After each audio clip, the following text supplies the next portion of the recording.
जैसे किसी को धन का अभिमान होता है, विद्या का अभिमान, कुल का, बुद्धिमत्ता का, कई तरह का, लेकिन धन्य भाग है जिनको ये अभिमान आ जाए, हम श्री श्यामाजू के बल अभिमानी, श्यामाजू का अभिमान आ जाना, ये परम पावन अभिमान है, ये त्याज्य नहीं है। जैसे गोस्वामी जी कह रहे हैं, ये अभिमान भूल कर भी हमारे हृदय से कभी ना जाए, ये भरा रहे कि सियाराम स्वामी हो मैं उनका सेवक, अस अभिमान जाई जनि भूरे, मैं सेवक रघुपति पति मोरे, मैं सेवक रघुपति पति मोरे। हमारे माई श्यामाजू को अभिमान, ये अभिमान समस्त दोषों का नाश कर देता है, ये अभिमान उत्तम गति प्रदान करता है। इस अभिमान का फल क्या है? निरखत रहूं पलक नहीं बिसरूं। जैसे देहाभिमान में हम कभी शरीर का बैठकर चिंतन ध्यान करने की चेष्टा नहीं करते, हर क्षण स्वाभाविक चिंतन होता है, हर क्षण ये हमारे ध्यान में बसा रहता है तदात्म भाव से, मैं पुरुष हूं। देखो शयन के बाद जब हम उठते हैं तो इस तदात्मका का फल देखो कि हमको ये नहीं सोचना पड़ता कि मैं स्त्री हूं कि पुरुष हूं, मैं कौन हूं, वो तत्काल अभिमान जागृत रहता है। ऐसे ही जब भागवती का अभिमान होता है, जागृत स्वप्न सुषुप्त स्फुरत में राधा पदाब्ज छटा, भजन करना थोड़ी पड़ता है। ऐसे अभिमान वाले के हृदय में हर समय तदात्म भाव से भजन होता रहता है, पर ये बहुत कृपा पात्र के हृदय में आता है। ऐसा नहीं कह सकते कि बहुत साधना के बाद आता है, नहीं, असाधन युक्त, साधनहीन यदि वो कहीं भगवत कृपा से दुर्लभ बात महापुरुषों का संग पा जाए और उसके हृदय में बैठ जाए, मैं तो अब एक बात पकड़ लिया, कुछ बने न बने, मैं श्यामाजू का, श्यामाजू हमारी, बस मैं श्यामाजू का, श्यामाजू हमारी, ये अंदर बढ़ता चला जाए और ठसक बन जाए, ये ठसक बन जाए हमारे माई श्यामाजू को अभिमान। बहुत सुंदर, इसका तभी माना जाएगा कि आपके अंदर ये अभिमान आ गया है जब निरखत रहूं हर समय श्यामाजू लालजू, पलक नहीं बिसरूं, पलक झपकने के समय को भी इनका विस्मरण न हो, जैसे देह का। नयन निरूप लुभान अली माधुरी श्याम सुंदर की, ये सर्वस जीवन प्राण हमारे माई श्यामाजू को अभिमान। ये लालजू की जीवन सर्वस्व प्राण है और हम आश्रित जनों के प्रति अत्यंत वात्सल्य सिंधु उमड़ता रहता है, दासी वत्सला कर ही राधा। इसलिए इस कलिकाल में और कोई विशिष्ट साधन बन जाए बड़ा भाग्यशाली, पर हम प्रणाम करते हैं उसको। हमें हमारा साधन भी श्यामाजू हैं और हमारी साध्य भी श्यामाजू हैं। अगर साधन और साध्य श्यामाजू हैं तो असाधनों की सामर्थ्य नहीं कि प्रवेश कर सकें, और जहां असाधनों का प्रवेश नहीं है तो जीते जी वो जीवन मुक्त परम पद आनंद में है, उसे कोई परम पद और नहीं चाहिए। जो हर समय प्रिया प्रीतम को निरखता रहता है, हर समय उनके सुमिरन में रहता है, उनकी ठसक में रहता है, इससे बड़ा परम पद और क्या हो सकता है। इसलिए बहुत बढ़िया अवसर मिला है श्री श्यामा श्याम के हेतु की कृपा से। जो मानव देह की सार्थकता का स्वरूप है वो हमें मिल चुका है। श्रीधाम वृंदावन का आश्रय, रसिकों का संग, परोपकार की भावना, निरंतर नाम जप, ये सबसे ऊंची स्थिति में पहुंचा देगा। परोपकार की भावना और निरंतर नाम जप का अभ्यास श्री धाम वृंदावन का आश्रयवास जो सौभाग्य मिले, इसी से बहुत अध्यात्म की ऊंचाई पर आप चढ़ जाएंगे। अन्य स्पर्श मत करो, अन्य साधन स्पर्श मत करो, इसी से आप आगे बढ़ जाओगे। सब साधनों का फलीभूत साधन है।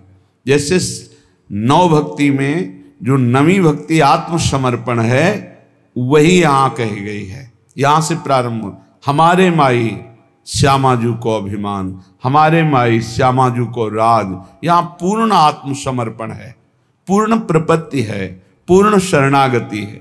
जहां आत्मसमर्पण हुआ तो पाई रस भक्ति गूढ़ जुग जुग जग दुर्लभ भव इंद्रादि विधिम। ये बड़े बड़े ईश्वर कोटि के लोगों को भी जो प्रेम लक्षणा भक्ति दुर्लभ है वृंदावन नित्य विहार रस की, वो राधा किशोरी के चरणों में आत्मसमर्पण करने से पाई रस भक्ति गूढ़ जुग जुग जग दुर्लभ भव इंद्रादि विधिम। आगम अरु निगम पुराण अगोचर सहज माधुरी रूप निधिम। ये आगमों में, निगमों में, पुराणों में जो अगोचर रूप माधुरी है, वो बहुत सावधानी पूर्वक अपने अहम को केवल श्री जी के चरणों में समर्पित करना है। श्रीपाद प्रबोधानंद जी महाराज कह रहे हैं, वृंदावनस्य महिमा न ही मादृश गोचरः बबंद स्वगुणैर दिव्यैर यत् श्रीमत्पुरुषोत्तमम्। मैं कैसे महामहिम वृंदावन की महिमा का वर्णन करूं, पार नहीं पा रहा हूं। अगोचर महिमा है। ये पुरुषोत्तम प्रभु श्री कृष्ण को और लाडली जू को अपने अधीन किए हुए है, इसकी कितनी महिमा वर्णन करूं।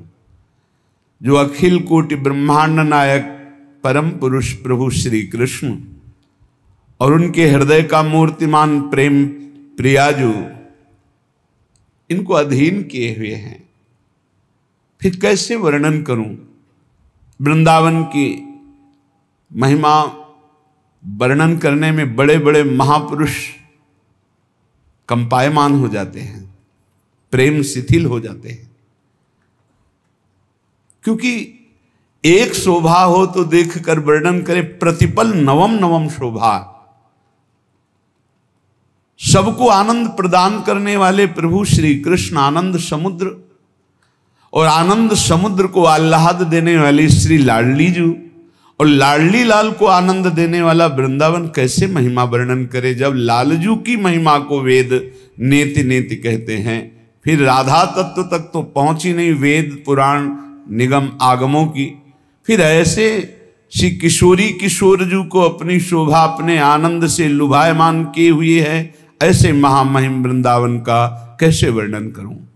अत्युन्मद महाप्रेम रस सारई सुसंभृतम आत्मवत् स्वीय सकल भज वृंदावनम बनम। यहां वास मात्र से अत्यंत उन्मादकारी प्रेम प्रकाशित हो जाता है।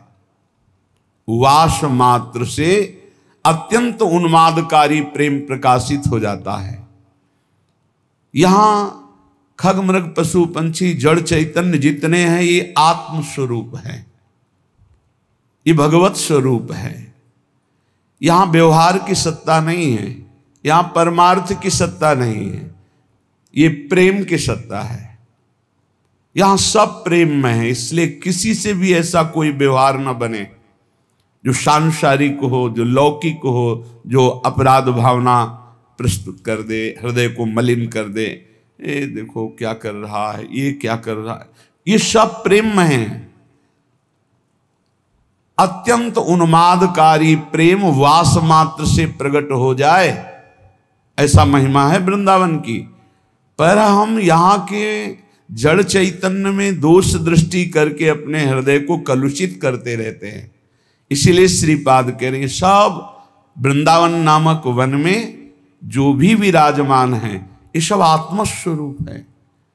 जैसे सेवक जी कह रहे आत्मा हरिवंश प्रगट परमानंद, तो ये प्रगट परमानंद प्रदान करने वाले आत्म तत्व मूर्तिमान होकर जड़ चैतन्य नामक ये दिखाई दे रहे हैं। ये चैतन्य है, ये जड़ है, पर है वो आत्मस्वरूप। इतनी सामर्थ्य वो परमानंद प्रदान करने में समर्थ है। बस इनका अपराध न बने तो यहां वास मात्र से अत्यंत उन्मादकारी प्रेम प्रकट हो जाए। धन पुत्र कलत्रादि ममता ममता पदा इति व्यक्त्वाखिलम वृंदावनमेव च मे वरम।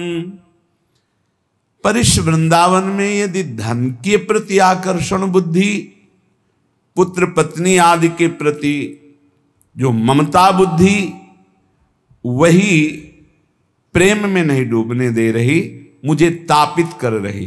धन पुत्र कलत्रादि ममता ममतापदा, यही मुझे ताप प्रदान कर रही, नहीं तो वास मात्र से प्रेमोन्माद हो जाए।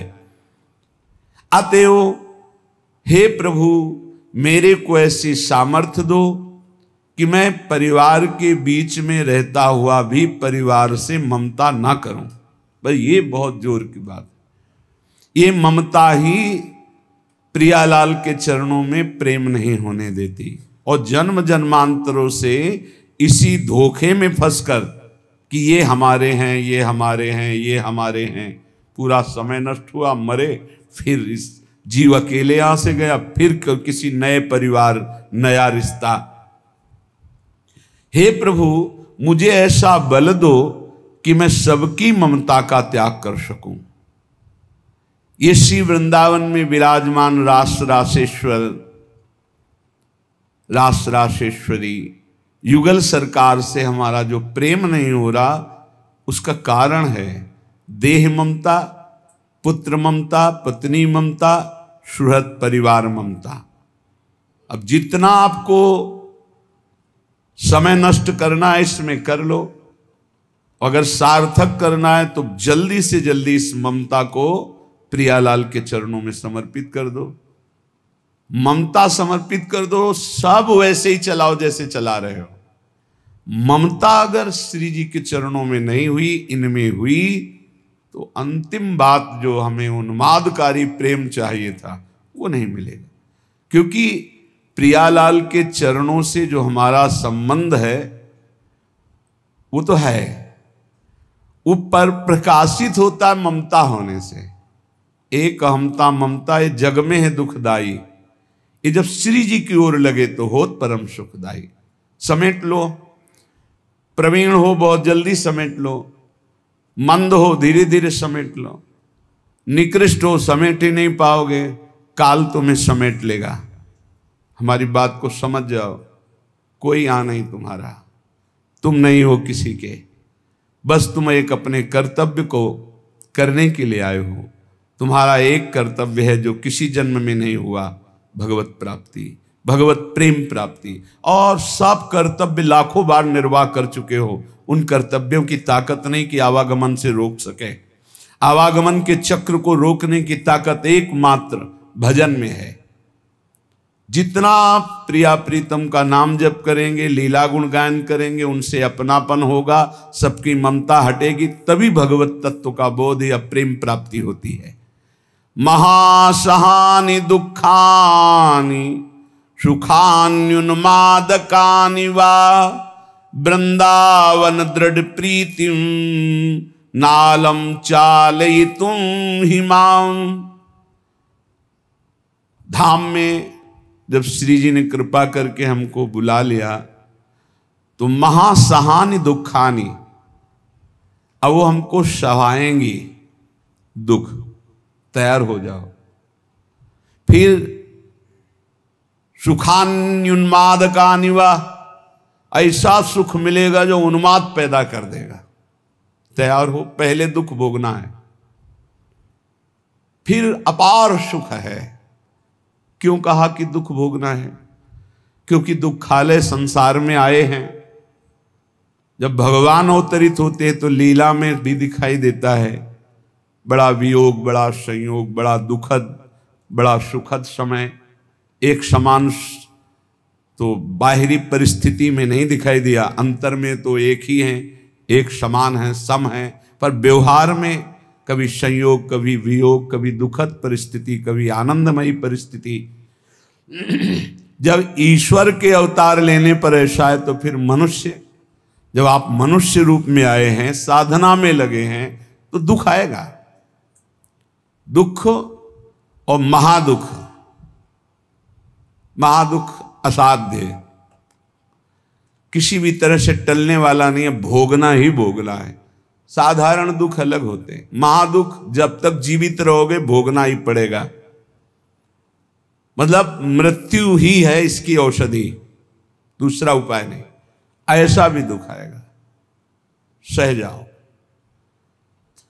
सुखान्युन्माद का निवा, आगे आने वाला है महान उन्माद प्रकट करने वाला सुख, प्रियालाल का प्रेम। इसलिए वृंदावन दृढ़ प्रीतिम, दृढ़ प्रीति करो वृंदावन से, वृंदावन के अधीश्वर से। विचलित मत होना दुख आने पर,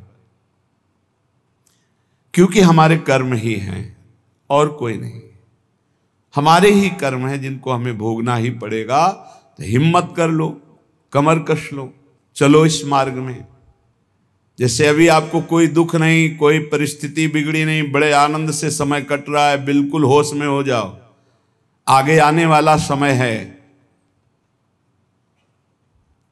एक भगत जी से जब हम बात करते तो उनसे कहते भजन करो, तो हाँ हाँ ऐसा करो, हाँ हाँ।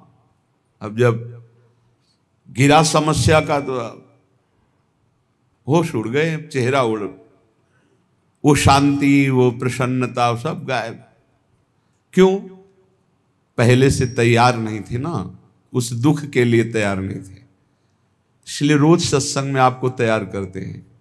कोई असाध्य रोग हो सकता है, कोई घटना घट सकती है, कोई परिस्थिति बिगड़ सकती है, जहाँ से तुम्हें सुख मिल रहा है वो बंद हो सकता है, जो तुम्हें प्यार करते हैं वो हट सकते हैं, जो तुम्हें अपना मानते हैं वो तुम्हें छोड़ सकते हैं। ये सब पहले दिमाग में रख लो, ये बहुत अच्छा रहेगा, बहुत पक्के हो जाओगे। जब घर से निकले तो जन्मभूमि से थोड़ा ही निकले थे कि मन ने डरवा दिया, भोजन कहां करोगे, कौन देगा भोजन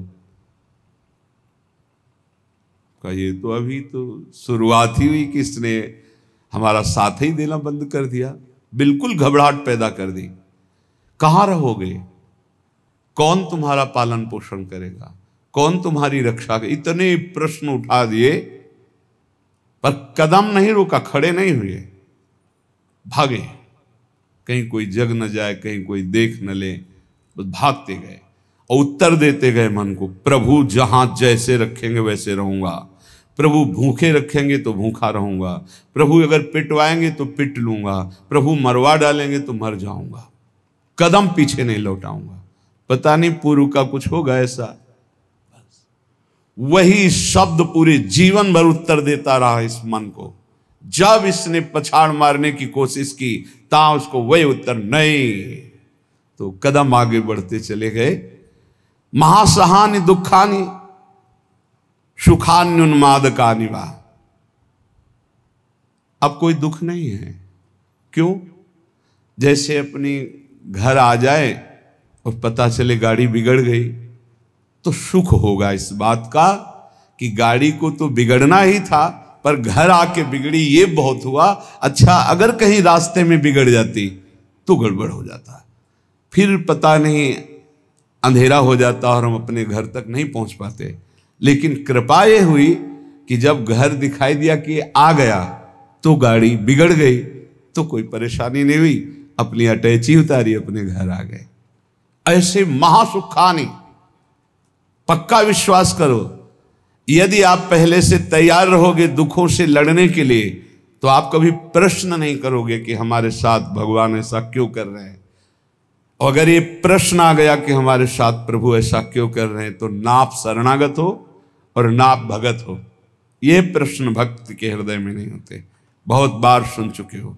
ये प्रश्न नहीं होते कि आपने दुख क्यों दिया, आज तक किसी भक्त के मुख से ऐसा नहीं निकला, आपने ऐसा क्यों किया, ये प्रश्न नहीं निकला। ये प्रश्न निकलता है जिसकी शरणागति पुष्ट नहीं होती, जिसका आत्मसमर्पण नहीं होता। तो हम पहले से महापुरुष जनों के वाक्यों से पुष्ट करते हैं, यदि आपको अभी शरीर स्वस्थ है तो खूब भजन कर लो, आगे दुख आने वाला है। लिख लो अपने लोगों की क्या भजन साधना है, जो रात दिन दिव्य भजन करते रहे। उनके जाते जाते शरीर में पूज्य पाद उड़िया बाबा जो 18 घंटे पद्मासन, 18 घंटे एक आसन में बैठे, उन महापुरुष के गुदाद्वार में ऐसा चटक गया था। वो जो भी नाम हमें तो याद नहीं है, ये इन नामों में नहीं है जो अभी लिए जाते हैं, गुदा रोग से संबंधित जो बड़ा पीड़ा देने वाला रोग होता है, पर वो होता इन्हीं गुदाद्वार के अंतर्गत, बहुत पीड़ा। पर वो ऐसी स्थिति में भी पद्मासन में अपने आसन में बैठते थे, कोई औषधि प्रयोग नहीं। बोले इसका तो केवल ऑपरेशन होता है, बोले कोई जरूरत नहीं। कई महीने तक पीड़ा देता रहा, फिर गायब हो गया। क्यों? क्योंकि उतना ही प्रारब्ध है। वो जहां अपना कष्ट भुगवा दिया खत्म हो जाएगा, बिना औषधि के खत्म हो जाएगा। हिम्मत रखना। बड़े बड़े महापुरुषों के शरीरों में कष्ट आया है तो पहले से तैयारी कर लो। भला हम कष्ट की तैयारी क्यों कर ले? क्योंकि हमें सुख भोगना है। देखो, जन्मभूमि से 5-7 कोस गंगा जी, नंगे पैर ऐसे जाया जाता था गंगा स्नान करने। छोटे छोटे बच्चे थे, साथ जाते, नंगे पैर चलाया जाता, क्योंकि गंगा स्नान करने जाए। बड़ा भाव रहता है, पवित्र भाव, जाग साष्टांग दंड। तो ये गर्मी सहते हुए नंगे पैर जा रहे हैं, गंगा स्नान करके फिर नंगे पैर आ रहे हैं। क्यों? क्योंकि गंगा जी पाप हारणी है। पाप नष्ट होगा तो क्या होगा? बोले सुख मिलेगा। सुख की लालसा से इतना कष्ट सह रहे, निर्जला एकादशी रह रहे हैं, एक बूंद पानी नहीं पी रहे, कष्ट सह रहे। ये कष्ट क्यों सह रहे? बोले इससे भगवान की भक्ति मिलेगी, पाप नष्ट होगा, हृदय में शांति सुख मिलेगा, धर्म बनेगा। जानबूझ करके जो कष्ट सहा जाता है, उससे जो जानबूझकर पाप किए गए वो भस्म हो जाते हैं। तो हम पहले से महासहाने दुखानी, भक्ति मार्ग में चलने के लिए पहले से कमर कस लें। हमारा अपमान होगा, हमारे शरीर में असाध्य रोग हो सकता है, हमें कोई भारी संकट विपत्ति घेर सकती है। क्यों? क्या भक्ति मार्ग वाले को ही मिलता है? नहीं, भोगना तो सबको पड़ता है, पर भक्ति मार्ग वाले को तैयारी इसलिए करनी कि वो लड़खड़ा के रुक न जाए, उसको इस क्षेत्र को क्रॉस ही करना है। इतना सबको क्रॉस करना पड़ता है। जैसे आगे की यात्रा बड़ी सुखद है, पर 1 किलोमीटर बहुत कष्टप्रद है, तो आप पहले तैयारी कर लीजिए, जल पी करके, खा पी के तैयार कर कि अब हमको 1 किलोमीटर कष्ट में व्यतीत करते हुए दौड़ना है। ऐसे जाना होता है इस मार्ग में। तो खा पी के, शास्त्रों का स्वाध्याय करके, सत्संग सुन करके, संतों के चरित्र सुनकर हम परिपक्व होते कि ऐसी भीषण कष्ट की अवस्था में भी मुझे भजन करना है। और भाग पड़ो, रुको मत। देखो, अगर इस मार्ग में तुम्हें जीतना है तो एक जिद्दी स्वभाव बनाना होगा। ये हमारे अनुभव की बात है। बड़े महापुरुषों के जीवन दिनचर्या को देखकर उसी का नकल करने की कोशिश की, अनुसरण करने की कोशिश की कि वैसे ही चलना है। कैसी भी परिस्थिति हो, हमारी दिनचर्या नहीं टूटनी चाहिए, बस आप जीत जाओगे। जरा सा कुछ शरीर में होता है तो कहाँ है वो, दिखाई नहीं, थोड़ा शरीर अस्वस्थ है, ये विषयी पुरुषों का होता है। ये शब्द विषयी पुरुषों का होता है, भगवत पार्षद साधकों का नहीं होता है। साधकों का नहीं होता है। किसी भी परिस्थिति में अगर जान है तो दिनचर्या है, पकड़ो, हमें ले चलो। नहीं ऐसे चलने लायक नहीं, चलो व्हील चेयर में बैठा लो, ले चलो, ये हमारा टाइम है चलने का, चलाओ। बिल्कुल जिद्दी स्वभाव, किसी की ना सुनना, अपनी दिनचर्या को भगवान मान करके चलना, बस जीत जाओगे, जीत जाओगे। कोई भी परिस्थिति परास्त नहीं कर सकती, कोई भी परिस्थिति। केवल आप बल रखो अंदर भगवान का, और अपनी दिनचर्या को प्रमाद स्थिति में मत देखो। नहीं, ये तो बहुत बड़ी हानि हो जाएगी, मेरे मन को ये प्रमाद करने की आदत बन जाएगी। ऐसा नहीं होगा। हमने बड़े महापुरुषों को देखा, दिनचर्या भगवान का स्वरूप। कैसी भी परिस्थिति में यदि दिनचर्या को आपने टालना नहीं सीखा तो जीत जाओगे। हम जहां खड़े होते हैं वहीं खड़े होंगे, जिस टाइम खड़े होते हैं उसी टाइम खड़े होंगे, जिस टाइम बैठना उसी टाइम बैठेंगे, जिस टाइम लेटना उसी टाइम लेटेंगे। हर काम घड़ी से होता है, 1 मिनट का अंतर कभी नहीं। तो ऐसे नहीं, लड़ना सीखो, हारना नहीं। बड़ी भीषण गर्मी है, पहली बार सृष्टि में गर्मी पड़ रही है। ये गर्मी कटती थी काशी के घाटों में, जहां नीचे पत्थरों से लपट उठती थी। पीने के लिए बिस्लरी नहीं, गंगा जल, जो ऊपरी तह में गंगा जल खौलता हुआ ऐसा गर्म दिखाई दे। गंगा जल के 2 स्वरूप होते हैं, जैसे सर्दी में ऊपर एकदम ठंडा, नीचे इतना डुबकी लगाओ तो गर्म। अब गर्मी में है ऊपर गर्म नीचे ठंडा। वो हम लोग वहां रहे तो पूरी प्रक्रियाएं सब पता है। दिन में पंडों की छतुरी और रात में ऐसे बस वही मार्किन जो पहने वही बिछा ले, आग, पसीना पसीना पसीना। ठीक 2 बजे वो दुप दुप वाली घड़ी छोटी, बस सूर्यदिनचर्या जल लिए विश्वनाथ। अपने जीवन को ऐसा बना लो मजबूत, कोई भी रोग दोष दुख विपत्ति संकट प्रभु के चिंतन से ना हटा पावे। वो देखते हैं, प्रभु देखते हैं मेरे लिए कितना समर्पण है, मेरे लिए अब तो कष्ट है ऐसा। आप आराम से शयन करना सीखे अगर, तो आप साधक नहीं हैं। आज तक कभी चलो सोया जाए ऐसा दिमाग में रख के नहीं लेटा गया है।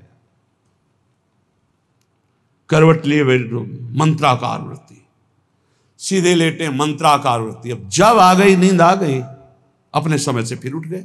हम सोने के लिए नहीं लेटते, हम लेटकर भी भजन करते हैं, भजन के लिए लेटते हैं। हम इसलिए बता रहे हैं कि इसको पकड़ो, यही तुम्हारी लड़ाई है।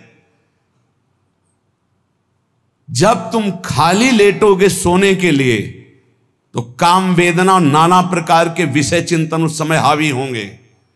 और जब तुम भजन करते हुए भजन की वृत्ति में लेटोगे तो लेटे लेटे मंत्र सुन रहे हो, भजन कर रहे, कब सो गए आपको पता नहीं चला, निर्विकार स्थिति में। और जब जगोगे तो निर्विकार स्थिति में। और ऐसी स्थिति में जब स्वप्न आएंगे तो निर्विकार भजन वाले महापुरुषों का सानिध्य, भगवत प्रेमी संतों का संग। कैसे तुम्हें बताएं, एक से एक कोई दिन ऐसा नहीं जिस दिन एक से एक महापुरुषों का मिलन ना हो, एक से एक महापुरुषों का मिलन। क्यों?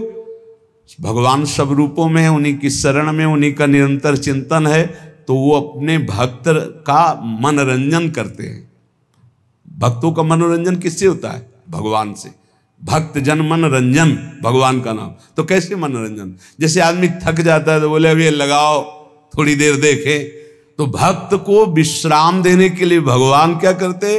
स्वाप्न में अपनी दिव्य लीलाएं, कभी किसी भक्त का सानिध्य, कभी वो जगह परमानंद में डूब रहा है, आज तो हमें कबीरदास जी के दर्शन हुए, आज तो हमें महापुरुष के, आज राधा बाबा के एकदम आनंद मगन। आज तो प्रभु देखो कैसी ये लीला दिखाई, बड़े बड़े दिव्य भाव। कब? जब शयन करने के लिए शयन नहीं कर रहे, भजन करते हुए शयन कर रहे। जितना हमारा समय है लेटने का, बस उतना ही समय है, उसके अलावा नहीं। थक गए होगे आप, लेट जाओ। आसपास जैसे सेवा में जो रहते हैं, हाँ ठीक लेट जाएंगे। अभी 35 मिनट है लेटने वाले समय को। फिर खड़े हुए 4 कदम चल के आए, फिर बैठ गए। आप पूरा हो जाए, बिल्कुल समय हो गया। कांटे पे समय आया, लेट गए। कांटे पे समय आया, उठ गए। इससे आपको वो पावर मिलेगा जो आपको परास्त नहीं कर सकता। जब साधक के सुनते हैं कि थोड़ा स्वास्थ्य आज अनुपस्थित इसलिए हैं, साधक का मतलब होता है कि उठ के चल ना पावे तो ए भाई हाथ जोड़ो 2 जनों से, हमको उठा के वहां ले चलो। उपस्थिति अनिवार्य है, हम वहां उपस्थित रहेंगे। हमारा ये समय उपस्थित रहने का है। बैठ नहीं पाएंगे तो सीढ़ी में लेट के सुनेंगे, लेकिन हम वहां उपस्थित रहेंगे। ऐसा जब जिद्दी स्वभाव होता है तब माया मां की तरह दुलार करती कहती निकल जाओ। तो महासहानि दुखानि, ऐसे किसी के विषय में अगर जानना है तो या तो सोई जाने जे देव जनाई, और या हर समय रात दिन उनके साथ रहो तो जान सकते हो। बाहर से तो आप केवल कुछ समय के दृश्य को देखोगे, अपनी बुद्धि के तराजू में तोलोगे तो तुम्हारी बुद्धि कितनी है वो तुम हरि जाने। महासहानि दुखानि, ये शब्द बहुत अमृत है। यदि ऊपर उठना है तो इस शब्द को गले लगाना पड़ेगा। भगवत मार्ग में चलना है तो इस शब्द को गले लगाना पड़ेगा। महासहानि दुखानि। तब आगे आएगा सुखान्युन्माद का निवा, महान उन्माद प्रकट करने वाला सुख मिलेगा। फिर वृंदावन दृढ़ प्रीति, प्रिया प्रीतम से, वृंदावन से, नाम से दृढ़ प्रीति प्रकट हो जाएगी। खत्म संसार चक्र। श्रीमद वृंदाटवी कुंज पुंजे नित्य विहारिणौ, गौर श्याम महाश्चर्य किशोरौ मम जीवनौ। श्री वृंदावन के निकुंजों में जो नित्य विहार करने वाली गौर श्याम महाश्चर्य में जोड़ी है, यही मेरा जीवन है, यही मेरा सर्वस्व है। मंद प्रज्ञास्त एवात्र मंद भाग्यास्त एव ही, ये वृंदावन माश्रित राधा कृष्ण न भेजिरे। स्वामी अनंग बोधाश्रम स्वामी जी, देखो ऐसी धूप में रेत कैसी होती जानते हो? जैसे चना डाल दो तो भून जाए ऐसी रेत होती गंगा जी की। हम चले हैं उस पे रहे हैं, पैर रखो तो ऐसा लगता है जैसे तपते हुए तवा में रख दिया। जो जहाँ शुष्क रेत है ना, एकदम सूखी रेत, वो बिल्कुल भुनी हुई, ऐसे लगते है कि बस अन्न डाल दो तो लावा बन जाए, भुन जाए, ऐसी रेत। और आप दिगंबर उसी में रहते थे रात दिन 24 घंटे। जैसे दोपहर में कोई बहुत दया करके भिक्षा देने जाता, अरे स्वामी जी, अरे पैर रखते ले बोलता, ऐसे कह देते, ऐसे रेत लेते, ऐसे फिर अच्छा खड़ा हो जाया शीतल में। और आपकी त्वचा ऐसी जैसे कहने में अशुद्ध लगता है, जैसे पशुओं की त्वचा होती, ऐसी त्वचा हो गई थी। प्रकृति का वार पूर्ण सहते हुए तब धर्म सम्राट करपात्री जी साष्टांग दंडवत करते से, अगर मूर्तिमान ब्रह्म का साकार रूप देखना है बोले जाओ, अश्विनी आश्रम की रेती में पड़ा हुआ है मूर्तिमान ब्रह्म, जटाओं का भार, पूरा शरीर श्याम वर्ण का, दिगंबर, ब्रह्माकार उन्मादकारी नेत्र, रात दिन एकांत वही गंगा की रेती। महापुरुषों ने भगवत प्राप्ति के लिए, ब्रह्म बोध के लिए इस देह भाव का पूर्ण विस्मरण कर दिया। इसलिए मंद प्रज्ञास्त एवात्र मंद भाग्यास्त एव ही, श्रीपाद कह रहे कि जिनकी बुद्धि मंद है वही मंद भागी होते हैं, अभागी होते हैं। मंद बुद्धि क्या है? हम इसके बिना तो नहीं रह सकते, हम इसके बिना तो नहीं जी सकते, हमको तो ये चाहिए, ये मंद बुद्धि। अरे तू भगवान का अविनाशी अंश है, तेरे को कुछ नहीं चाहिए प्यारे, तू शरीर भाव में स्थित हो गया इसलिए चाहिए, कुछ नहीं चाहिए। जिस दिन जो ठान लेगा वैसे ही होगा। कई वर्ष अन्न नहीं पाया गया। भ्रमण में क्या मिलता, कभी जब कोई पूछता वैसे तो उबली हुई आलू या इतना गुड़, या कभी कोई हफ्ता 10 दिन में दूध थोड़ा दे देता, कोई फर्क नहीं पड़ता। काफी समय तक भगवती भागीरथी के परम पावन दुग्ध का पान करके जैसा इस शरीर को बनाना चाहो 10 दिन केवल कष्ट लगता है। जैसे अन्न छोड़ो तो 10 दिन परेशानी, फलाहार छोड़ दो केवल जल पे आ जाओ तो 10-15 दिन परेशानी, इसके बाद शरीर उसी में सेट हो जाएगा, वो उतने जल की खुराक में अपने जीवन को चलाने लगेगा। घबराते हो केवल कि ऐसा कैसे चल सकता है, सब सहन करने की कोशिश करो, सब सह लोगे। सच्ची मानिए, ये अच्छे अच्छे पदार्थ खाकर सुविधाजनक जीवन व्यतीत करके वो उच्च कोटि की अध्यात्म की ऊंचाई बहुत कठिन है, बहुत कठिन है। लालसा तो बहुत ऊंची करते हैं, लेकिन आचरण हमारे अगर ठीक नहीं है, हमारी वैसी लालसा के अनुसार साधना नहीं है, वैसे हम चल नहीं रहे, तो कैसे लालसा पूर्ण होगी? समझो पहले, देहूति जैसी पत्नी के लिए 10,000 वर्ष तक करदम जी को तपस्या करनी पड़ी थी। भगवान प्रकट हुए थे, तब महाराज आदि सम्राट मनुष्य रूपा से प्रकट हुई देहूति जी, और भगवान कपिल देव जी जैसे पुत्र प्रकट हुए। तपस्या, भजन। बोले ये जो मंद बुद्धि वाले हैं, अच्छा खाने को मिल रहा है, सुविधाजनक रहने को मिल रहा है, दिन कट रहा है, दिन काटने के लिए मिला है। अरे एक एक मिनट सार्थक करने के लिए, काटने के लिए नहीं। दांती पीस के भजन होता है। देखो हम बताएं तुम्हें अनुभव की बात, 10-5 मिनट भजन में मन लग जाएगा, जो अच्छा अभ्यास किए हो। शब्द याद रखो, या हम खाई पी बातें कहते हैं। अगर भजन का अभ्यास अच्छा कर रहे हो तो 10-5 मिनट, बहुत बहुत 20 मिनट घसीट ले। इसके बाद वो संकल्प विकल्प खड़ा करेगा, बेमतलब की बातें सामने, और भजन को रोकने की कोशिश करेगा। चलाओ, एक मंत्र चलाना, दूसरा नहीं चलाना, एक पकड़ लो मंत्र। 20 मिनट के अंतर्गत आप हमारे अनुभव को देख लेना, एकदम दृश्य खड़े करना लगेगा। और ऐसा उल्टा चलेगा ये, बस ऐसे होता है, दांती पीस के उसको दुष्ट बार बार लड़ो, बार बार उसको परास्त करो, उसको बार बार परास्त। बेमतलब की बातें, बेमतलब का दृश्य, बेमतलब की घटनाएं उपस्थित करके वो मंत्र को रोकेगा। चलाओ, ये भगवत मार्ग की बात कह रहा हूं। अब 1 घंटा निकालो आप ऐसे युद्ध में, फिर आप खड़े हो आसन से, तो ऐसे खिड़की में गर्दन जाएगी। पहले कुछ देख लें, कुछ सुन लें, कुछ, और नहीं है तो ये वो अभ्यास कर ही नहीं सकता जिसके पास मोबाइल है, नहीं कर सकता। क्योंकि जब वो स्थिति आती है ना, दांती पीस के इसको जबरदस्ती बस में करने की, पक्का समझो ऐसे ही करना पड़ता है। तो उसको लगता कैसे मारो, तो लगता है इसी मंत्र से मारो, ये तभी वो विचलित होता है। बार बार पसीना आ जाता है, माथे पे नहीं, मन पे पसीना आ जाता है, थक जाता है। जब लस्त हो जाए, त्राहिमाम मच जाए, तब और जिद्दी बनकर मंत्र जप करो, अभी बस में हो जाए। नहीं, इस मन को दुलार करना है, मन के अनुसार चलना है, और भजनानंदी की लिस्ट लगानी है।